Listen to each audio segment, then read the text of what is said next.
बच्चा छोटा है, अभी हम बूढ़े हो जाएंगे क्या जब 60 का पोता पोती हो जाएगा। Hi guys, welcome back to another vlog. कैसे हैं आप सभी? आई होप आप सब एकदम अच्छे होंगे, घर में होंगे, स्वस्थ होंगे। और अभी बज रहे हैं शाम के 4। आज है 11 मई।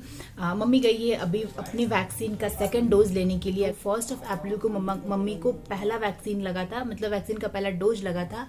तो मम्मी ने मतलब अपने स्कूल की ही तरफ से लिया था, बिकॉज मम्मी लोग वो फ्रंट लाइन वॉरियर्स में आती हैं, तो उनकी तरफ से उनको मिला था फर्स्ट डोज। बट वहाँ पे एक झोल हो गया था उनके साथ, वो हमने भी उस वक्त नहीं नोटिस किया था। अभी जब उनके सेकंड डोज का टाइम आने लगा तब हमने नोटिस किया। उनके साथ झोल ये हो गया था कि उनका जो रजिस्टर्ड मोबाइल नंबर है ना, उस पर उनको कोई मैसेज ही नहीं आया था। और जब वो वहाँ गई थी वैक्सीन लेने के लिए तो उनसे उनका मोबाइल नंबर मांगा गया था, उनका आधार कार्ड मांगा गया था, जो उनके स्कूल का आईडी कार्ड था वो उन्होंने दिखाया था क्योंकि उसी की तरफ से मिल रहा था। इन सब डॉक्यूमेंट्स के साथ उनको वहाँ पर फर्स्ट डोज मिल गया था और उनको एक पर्ची मिली थी हैंड रिटन सा, जिसपे कि उनका नाम, आधार कार्ड आधार नंबर और उनका डेट ऑफ बर्थ लिखा हुआ था। वो पर्ची लेकर आ गई। उनको उस वक्त तक ये नहीं पता था कि हाँ मुझे मोबाइल पर कोई मैसेज मिलेगा। तो वो आ गई थी यहाँ पर। जब हम लोगों को फर्स्ट डोज मिल गया तो हमारे मोबाइल पर मैसेज आने लगा। तब मम्मी को अचानक से ध्यान आया कि मेरे मोबाइल पर तो कोई भी मैसेज नहीं आता है, फिर मैं सेकेंड डोज के लिए कैसे जाऊंगी। तो हम लोगों ने बोला कि कोई बात नहीं है, कोविन ऐप पे हम मोबाइल नंबर डालेंगे तो वहां से आपका हिस्ट्री पता चल जाएगा कि आपको कब फर्स्ट डोज मिला और कब आपको सेकेंड डोज के लिए जाना है। तो हम श्योर थे कि हाँ ऐसा करेंगे, हो जाएगा। तब छोटी ने वहां पर रजिस्टर करने का जब कोशिश किया था तो वो मम्मी का बिल्कुल फ्रेश एंट्री ले रहा था 45+ वाले एज ग्रुप में। फिर हम लोग वरीड हो गए कि अब ये सब कैसे होगा। फिर मम्मी के साथ जो लोग और भी थे उनके स्कूल के, मम्मी ने सबसे पता किया तो पता चला कि नहीं, सबको मोबाइल पे मैसेज आया, सिर्फ मम्मी को ही नहीं आया। तब हमने कंक्लूड किया कि हो सकता है शायद डेटाबेस में एंट्री करते वक्त कुछ प्रॉब्लम हो गई होगी, डेटा से इसे फिल नहीं हो पाया होगा, शायद यही वजह है कि मम्मी के मोबाइल पर मैसेज नहीं आया है। हेल्पलाइन नंबर पे कॉन्टैक्ट वगैरह करके मम्मी को, क्योंकि उनके सेकेंड डोज का टाइम हो गया है आज 41 डे होने को है मम्मी के फर्स्ट डोज के बाद, 41-42 दिन हो गया। तो उनके सेकंड डोज का टाइम हो गया था। तो फिर हेल्पलाइन नंबर पे कांटेक्ट वगैरह करके फिर छोटी ने कुछ जुगाड़ उगाड़ लगा के सब कुछ अरेंज किया है कि उनको सेकंड डोज पहले मिले, फिर हम डेटाबेस में चेंज करवाएंगे, देखते हैं कैसे करके, क्योंकि उसके सर्टिफिकेट की भी नीड होगी। और पहला वाला जो डोज था वो मम्मी को स्कूल की तरफ से मिला था, बट अभी तो क्या है कि 45+ वाले को कहीं से भी मिल जा रहा है। उस वक्त नहीं मिल रहा था जब मम्मी को लगा था फर्स्ट डोज, तब क्या था कि जो फ्रंटलाइन वॉरियर्स थे सिर्फ उन्हीं को मिल रहा था, इसीलिए मम्मी को फर्स्ट डोज वहां से मिल गया था। बट अब तो 45+ वालों को इजीली कहीं से मिल जा रहा है। तो मम्मी ने बोला कि मैं उतनी दूर जाके, मतलब काफी दूर है यहाँ से जहाँ पर मम्मी को फर्स्ट डोज लगा था, और इस वक्त सब कुछ लॉकडाउन है तो काफी परेशानी होगा शहर से बाहर जाने में। उतनी दूर जाकर मैं फर्स्ट डोज लगवाऊं, उससे बेहतर है कि मैं यहीं पे सेकंड डोज लगवा लूं। फिर ये सब कुछ छोटी ने अरेंज करके सब कुछ किया है कि हाँ सेकंड डोज मम्मी को यहीं से लग जाए।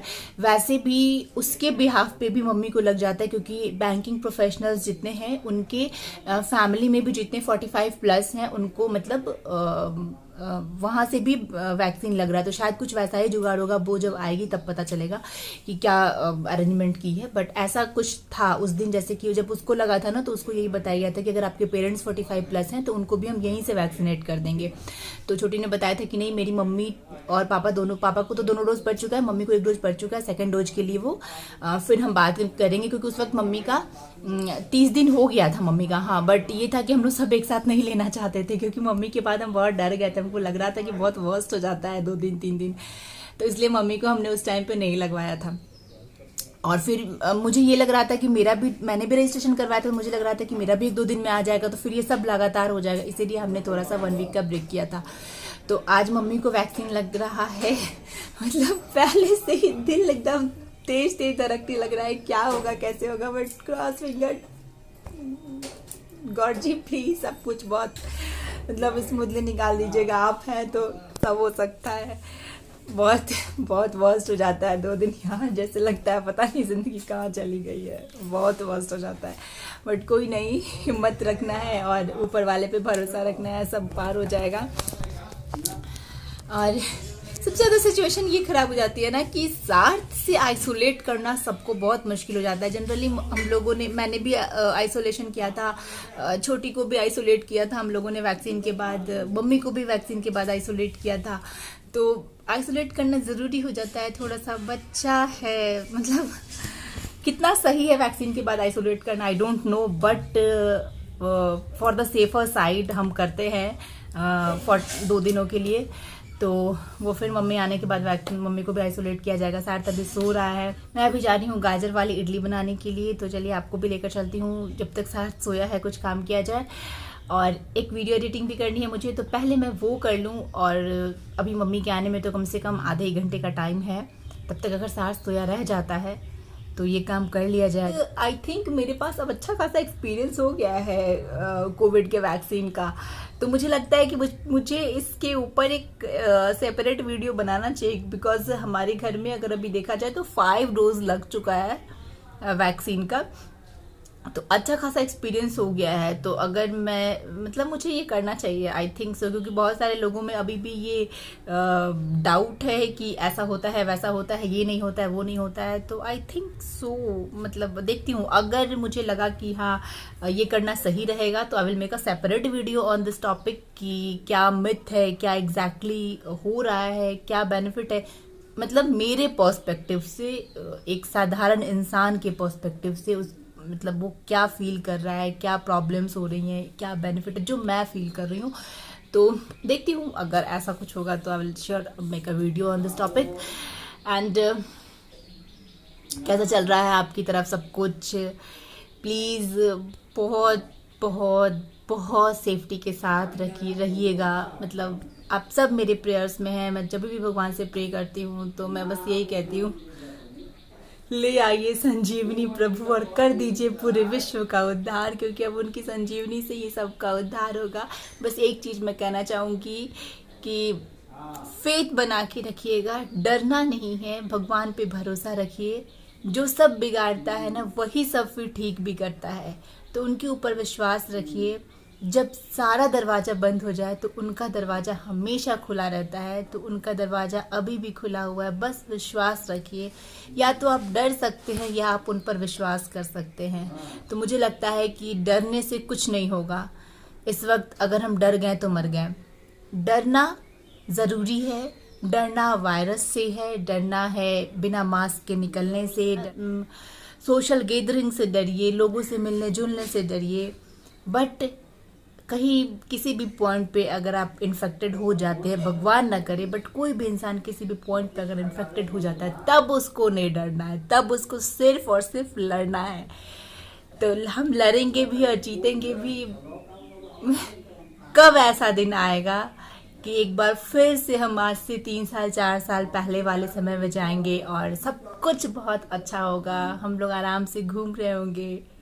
मेरे साथ के जितने बच्चे होंगे उन्होंने तो अपना बचपन ठीक से जिया भी नहीं, मतलब इन बच्चों को तो मिला ही नहीं कि हम पार्क में खेल सके। और पर कोई बात नहीं है, समय है, सब पार हो जाएगा। अच्छा है इसी बहाने बच्चों को अच्छे अच्छे गेम्स मिल रहे हैं। अगर 60 को इतनी सारी गाड़ियां मिल गई, 60 के पास एक बेबी स्कूटर था, हम लोग सोच नहीं रहे थे कि अब इसको ये वाली कार खरीद के देंगे। मतलब मेरा तो कोई प्लान ही नहीं था, मैं तो वैसे भी टॉयज बहुत कम ही खरीदती हूँ, मैंने आज तक 60 के लिए भी टॉयज नहीं खरीदा है। बट कोई बात नहीं, वो भी एंजॉय कर रहा है अपने टॉयज को। तो अगर आपके पास भी बच्चे हैं तो बहुत सावधानी रखिए, बहुत सुरक्षित रखिए, उनको बिल्कुल बाहर मत जाने दीजिए।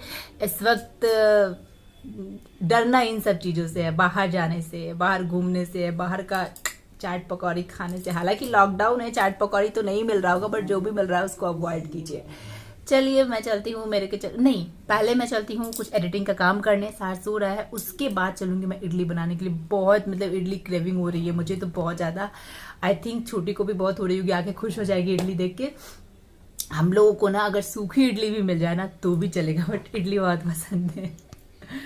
लास्ट लॉकडाउन में ना हमने मम्मी का एक मिक्सी खराब कर दिया था ना, वो चावल पीस के, क्योंकि वो वाला जो मिक्सी था आई थिंक उसमें शायद चावल पीसने के साथ मिक्सी बहुत ज़्यादा गर्म हो जाता था और वो खराब हो गया था। एक मिक्सी हमने खराब किया था। मतलब मुझे नहीं पता क्या मेरी ग्राइंडिंग में कुछ प्रॉब्लम थी या मिक्सी में कुछ प्रॉब्लम थी या मेरे टेक्निक्स में कुछ प्रॉब्लम थी, नहीं पता मुझे, या ऐसे ही होता है। आपको पता होगा, अगर आपने भी ऐसा कुछ किया तो मुझे कमेंट बॉक्स में लिख के ज़रूर बताइएगा, मैं इम्प्रूव करूँगी कि कैसे ग्राइंड करते हैं चावल को मिक्सी में, कि मिक्सी ना जले या कुछ उसके लिए स्पेशल ही मिक्सी रखते हैं। अगर आप हमेशा इडली बनाते हैं तो क्या आपको कुछ स्पेशल अरेंजमेंट करना होता है? प्लीज़ अगर आपको पता हो तो मुझे कमेंट बॉक्स में लिख के ज़रूर बताइएगा, क्योंकि हमने मम्मी का एक पूरा मिक्सी का सेट खराब किया है और लास्ट लॉकडाउन में, और एक मिक्सी का जार खराब किया, मतलब एक खराब किया था, फिर मम्मी ने दूसरा निकाला, दूसरा मंगाया और दूसरे वाले का हमने एक जार खराब कर दिया। इस वक्त एक जार पूरा ही खराब कर दिया, एक जार हमने स्लिप करा दिया, मतलब अब वो बहुत अच्छे से फिट नहीं होता, मतलब उसमें बहुत अच्छे से ग्राइंडिंग नहीं होती, उसका जो ब्लेड था ना अंदर का वो थोड़ा स्लिप कर गया है। तो ये सब सिर्फ चावल ग्राइंड करने से हुआ है, तो प्लीज़ इसका सोल्यूशन मुझे दीजिएगा आप लोग। इसके बाद से हम लोगों ने ना चावल वाला इडली बनाना बहुत कम कर दिया, आई थिंक नहीं बनाया है शायद चावल वाला। फिर अगर हमें चावल वाला बनाना था तो हमने रेडीमेड यूज़ किया है, या फिर घर में हम यही रवा वाला बनाते हैं। प्लीज़ मुझे बताइएगा इसका सोल्यूशन नीचे, मतलब मुझे राहत मिलेगा काफ़ी, मुझसे ज़्यादा राहत मिलेगा छोटी को जाने में, क्योंकि हम सब इडली के फ़ैन हैं। पढ़ा मम्मी? कोई तो पढ़िए गया, लेकिन कोई सेकेंड डोज का भी नहीं दे रहा है, इसलिए नहीं दे रहा है हमको। क्या बोला?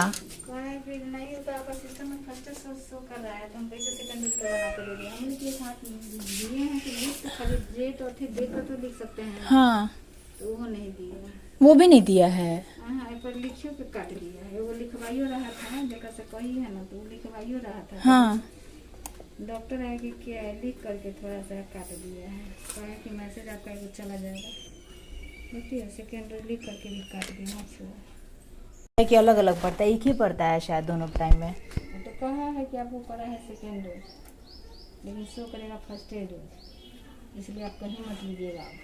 बोला है तो पूछे नहीं कि हमको सर्टिफिकेट वगैरह का जरूरत पड़ेगा, तो कहा है कि आप बोल दीजिएगा, भरबली उसको बोलिएगा कि फर्स्ट डोज हमारा गड़बड़ा गया था, आधार उधार गलत अथी किया कि क्या किया कि हमारा फर्स्ट डोज का नहीं आया, लेकिन सेकेंड डोज का भी तभी तक नहीं आया। बोला वो तो लेट आता है मम्मी, लेट आता है। हम लोग का अब आना तो हम लोग का देखो ना, अगले दिन आया था। ठीक है, कोई बात नहीं, मुश्किल रहती है थोड़ी करते हैं, लेकिन कागज पे लिख देता ना तो हमको वो हो जाएगा। इसका तुम्हारे पास मैसेज रहेगा ना, उसका वहाँ पे रजिस्टर में मेंटेन है, और इसका यहाँ पे तुम्हारे पास मैसेज रहेगा, बस हो गया। उसको दिखा के सुधरवाना, और नहीं सुधारेगा तो उसका फिर उपाय किया जाएगा, उपाय होगा। हम जाते ना, हाँ, तो वो सेकंड डोज का बस लिख दे देता है, हमको गलती हो गया, नहीं जाना चाहिए, तो हमको नहीं ना पता चला। एडिटिंग मेरी कंप्लीट हो गई थी और उसके बाद मैंने वीडियो को लगा दिया अपलोड होने में, और मैं आ गई किचन में इडली बनाने के लिए। सूजी को मैंने 1 घंटे पहले ही भिगो के रख दिया था, दही और नमक डाल के और पानी डाल के, तो सूजी मेरी अच्छे से भीग गई थी। और आने के बाद मैंने सबसे पहले गाजर चॉप किया था, गाजर भी चॉप करके रख लिया था, और अब मैं इन दोनों को मिक्स कर रही हूँ, गाजर को और सूजी को। इसके बाद मैं इसमें थोड़ा सा पानी डालूंगी, क्योंकि ये थोड़ा सा गाढ़ा है अभी मैं बना रही हूँ कढ़ाई में इडली। मैं आज कुकर में इडली स्टैंड में इडली नहीं बनाऊंगी, बिकॉज मेरा बहुत ज़्यादा टाइम लगाने का मन नहीं है, और मेरे पास जो इडली स्टैंड है उसमें सिर्फ 9 पीसेस इडली ही निकल पाते हैं, और वो भी मीडियम साइज वाले। तो जब भी ऐसा होता है कि मुझे बहुत ज़्यादा टाइम नहीं लगाने का मन करता है, तो मैं केक टिन में ही इडली डाल देती हूँ। टेस्ट बिल्कुल इडली वाला ही आता है, बस क्या है कि आपका समय कम लगता है और थोड़ा सा साइज बड़ा हो जाता है। टेस्ट बिल्कुल इडली वाला ही आता है, टेस्ट में कोई कॉम्प्रोमाइज़ नहीं होता है। तो यहाँ पर मैं जो मेरा बैटर है उसका कंसिस्टेंसी मैंने थोड़ा सा सेट किया, और उसके बाद मैं इसमें इनो डाल रही हूँ। इनो डालने के बाद मैंने केक टिन को ग्रीस किया, और उसमें मैंने डाल दिया इडली का बैटर। अब गर्म पानी में स्टैंड डाल के मैंने इसमें इडली डाल दिया है, केक टिन को डाल दिया है, और मैं इसको ऐसे ही मीडियम फ्लेम पे रहने दूंगी 30 मिनट्स के लिए, और 30 मिनट के बाद मेरा इडली हो जाएगा। और अगर मैं कुकर में बनाती तो इतना इडली बनाने के लिए मुझे एटलीस्ट 2 से 3 बार स्टैंड में से इडली निकालना और रिफ़िल करना पड़ता, और वो मेरा बिल्कुल करने का मन नहीं था। साथ ही में मैंने चाय भी चढ़ा दी थी, क्योंकि छोटी आ गई थी और उसने डिमांड किया था दीदी इलायची वाली चाय पीनी है, तो मैंने साथ में चाय भी चढ़ा दी थी। और अब मेरी ये इडली ऑलमोस्ट पक गई थी, अब निकालने को है। तब तक मैंने चाय सर्व कर लिया। और ये मेरी इडली निकल गई है, बिल्कुल सॉफ्ट बनी है, स्पॉन्जी भी बनी है। अभी मैं आगे आपको कट करके दिखाऊंगी कि छोटे छोटे पीसेस में कट करने के बाद आपको दिखेगा कि कितना स्पॉन्जी बना है। इसके साथ ही मैंने सेकंड बैच मेरा यहाँ डाल दिया है और उसके बाद मैं इडली को यहाँ पर कट कर रही हूँ। और ये देखिए आप कितना स्पॉन्जी बना है इडली, बिल्कुल भी ऐसा नहीं लगेगा कि आपने काम चलाऊ काम किया है तो टेस्ट भी काम चला हुआ आया है, ऐसा नहीं होगा। और जब भी कम समय हो तो मैं ऐसे ही कर लेती हूँ। यहाँ पर मेरे पास हार्ट शेप का ही केक टिन था तो मैंने उसी को यूज़ कर लिया है। आप किसी कटोरे में भी, बड़े कटोरे में भी ऐसे करके डाल सकते हैं तो भी बहुत अच्छे से ये बन के निकल आएगा। बताओ खा के कैसा लगा, बताओ। क्यों नो कमेंट? दो केस में नो कमेंट लिखा जाता है। एक तो इतना अच्छा है कि कमेंट किया नहीं जा सकता और दूसरा इतना बुरा है। चलिए बता जल्दी जल्दी, फास्ट फास्ट फास्ट। हाय राम, गोर बेइज्जती। ईमानदारी से बताओ। और ये मेरा सेकंड बैच भी रेडी है। मैं ऐसे ही फॉक से चेक कर लेती हूँ, अगर फॉक मेरा क्लीन आ गया इट मीन्स कि इडली मेरी रेडी है। ऐसे करके मैंने टोटल में 2 बैच बनाए थे और मैं बहुत बारी ऐसे करके ही इडली बना लेती हूँ अगर मेरे पास टाइम कम होता है तो। अभी हमने चखा है इस इडली को। मैंने फर्स्ट टाइम पे ऐसे गाजर के साथ बनाया था, हमने चखा है अभी। इसमें क्या हो गया ना, ये थोड़ा सा मीठा की तरफ इसका टेस्ट जा रहा है बिकॉज नमक मैंने बहुत थोड़ा सा डाला था सूजी में। इतनी सूजी में मैंने 1/4 स्पून नमक डाला था तो इसलिए इसका जो टेस्ट है वो थोड़ा मीठा की तरफ है। तो ये बहुत स्पाइसी सांभर के साथ बहुत अच्छा लगता। या फिर आप अगर थोड़ा सा मीठा की तरफ वाला जो टेस्ट होता है ना, अगर वैसा पसंद करते हैं तब भी आपके लिए ओके। बट अगर आप बिल्कुल प्लेन वाला इडली पसंद करते हैं तब ये थोड़ा सा आपको मतलब कि डिसअपॉइंट करेगा। जैसे कि मुझे ये पसंद है क्योंकि मैं मीठा पसंद करती हूँ तो मुझे अच्छा लग रहा था, थोड़ा फ्रूटी फ्लेवर आ रहा था। बट वो नहीं पसंद करती है इडली वगैरह में ऐसा फ्लेवर, तो इसलिए उसको थोड़ा इसने डिसअपॉइंट किया है। रात के बजने जा रहे हैं 9। आज मम्मी को दिया जाए थोड़ा रेस्ट तो मैं जा रही हूँ रोटी बनाने के लिए। थोड़ा लाइट का इश्यू है मेरे किचन में तो प्लीज कोऑपरेट विद दैट। सबसे पहले मैं यहाँ पर गर्म पानी भर रही हूँ मेरे हॉट वाटर फ्लास्क में। मैं हमेशा ही रात में 1 बॉटल भर के रख लेती हूँ, ये सबके बहुत काम आता है, स्पेशली साथ के भी बहुत काम आता है। और मैं भी कितनी बारी रात में गर्म पानी पी के सोती हूँ थोड़ा सा गुनगुना, तो इसलिए मैं सबसे पहले ये भर के रख रही हूँ। अभी मैंने रोटी बनाना शुरू भी नहीं किया था कि मैडम आ गई थी कि नहीं मैं रोटी बनाऊँगी, तो हमारी और उसकी थोड़ी यहाँ पे बकझक हो रही है कि नहीं मैं बनाऊँगी, बट वो मानने को तैयार नहीं कि नहीं मैं ही बनाऊँगी। मैंने कहा चलो ठीक है तुम ही हाथ आजमा लो आज। और उसका रूटीन है कि जब भी वो किचन में आएगी सबसे पहले वो अपना फेवरेट प्लेलिस्ट चलाएगी, उसको गाना चाहिए काम करने के लिए, तो यहाँ पर वो अपना गाना चला रही है और उसके बाद रोटी बनाना उसने शुरू किया है।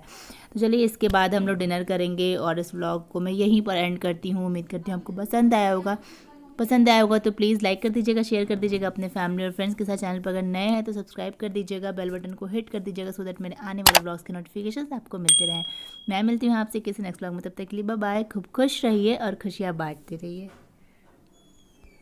पिंपल्स हो गया यार, देखो दोगो जवान हो रही हो बुढ़ापे में मेरा बेइज्जती करोगी यार। अभी मेरा बच्चा छोटा है, अभी हम बूढ़े हो जाएंगे क्या? अब जब तक मुझसे शादी नहीं करेंगे तब तक हम बूढ़े नहीं होंगे। यार बेइज्जती मत करो यार। अरे हमको सब पता है यार, अभी हम बूढ़े नहीं हो रहे हैं, अभी हम बूढ़े हो नहीं सकते हैं। बूढ़ा इंसान दिल से होता है और वो हम तब होंगे। हम कब होंगे? जब 60 का पोता पोती हो जाएगा।